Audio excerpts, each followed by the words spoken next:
وہ کافی دیر سے پرواز کر رہی تھی اور کسی تلاش میں تھی۔ مسلسل پرواز کرنے سے اس کے پر بری طرح تھک چکے تھے۔ اسے بھوک بھی ستانے لگی۔ اب وہ کوئی محفوظ ٹھکانہ تلاش کر رہی تھی۔ کافی دیر بعد اسے ایک گھر نظر آیا جہاں صحن میں ایک چھوٹی سی بچی ادھر ادھر پھدکتے چھوٹے چھوٹے چوزوں کو دانہ ڈالنے میں مصروف تھی۔ ننھی چڑیا اس صحن میں اتر گئی اور زمین پر بکھرے دانے چگنے لگی۔ مرغی نے جب اپنے بچوں کے درمیان کسی اجنبی چڑیا کو دیکھا تو وہ ننھی چڑیا کے قریب آ گئی۔ چڑیا اس کی آنکھوں میں چھپے غصے کو بھانپ گئی۔ اسی لمحے وہاں ایک بلی نمودار ہوئی۔ مرغی اور بلی دونوں چڑیا کو ایسے دیکھ رہے تھے جیسے کوئی فتح حاصل کر لی ہو۔ ننھی چڑیا ان دونوں کے ارادوں کو سمجھ چکی تھی۔ چڑیا بھی ان دونوں کو دیکھ رہی تھی کہ اچانک وہاں ایک اور شکاری آ دمکا۔ وہ ایک کتا تھا۔ چڑیا کو دیکھ کر اس انداز میں بھونکنے لگا جیسے مرغی اور بلی کو بتا رہا ہے کہ یہ نیا مہمان صرف میرا ہے۔ چڑیا کو بہت زور کی بھوک لگی تھی لیکن اس نئے شکاری کی آمد پر اور زیادہ گھبرا گئی۔ کتا اب چڑیا کے بہت قریب آ چکا تھا۔ چڑیا کو اب کوئی محفوظ جگہ تلاش کرنی تھی۔ وہ خونخوار آنکھوں والا کتا چڑیا پر جھپکنے ہی والا تھا کہ چڑیا پھرتری سے اڑ کر صحن میں آ بیٹھی۔ چڑیا دبک کر کھڑکی کے ایک کونے میں بیٹھ گئی۔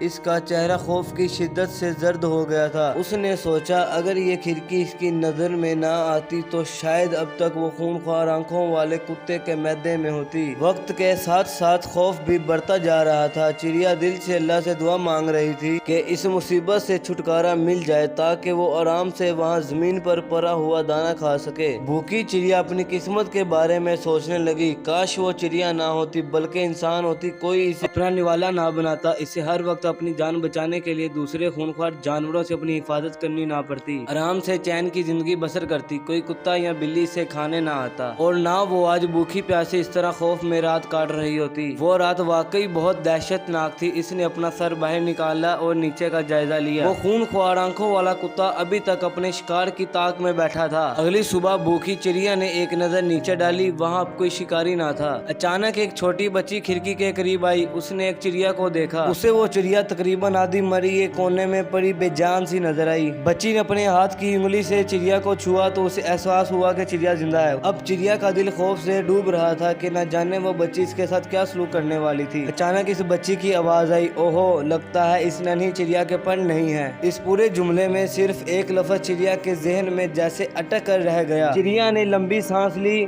اور جلدی سے اپنے پر پھر پھرائے اور تھوڑی ہی دیر میں وہ نیلے آسمان میں گم ہو گئی۔ وہ نادان چڑیا اب تک بھولی ہوئی تھی کہ اللہ نے اسے پر کی نعمت سے نوازا ہے جو انسان کے پاس نہیں ہے۔ ہر جاندار کو اللہ نے مکمل پیدا کیا ہے، بس تھوڑے غور و فکر سے اپنے اندر موجود صلاحیتوں کو خود تلاش کرنا اس جاندار کا کام ہے۔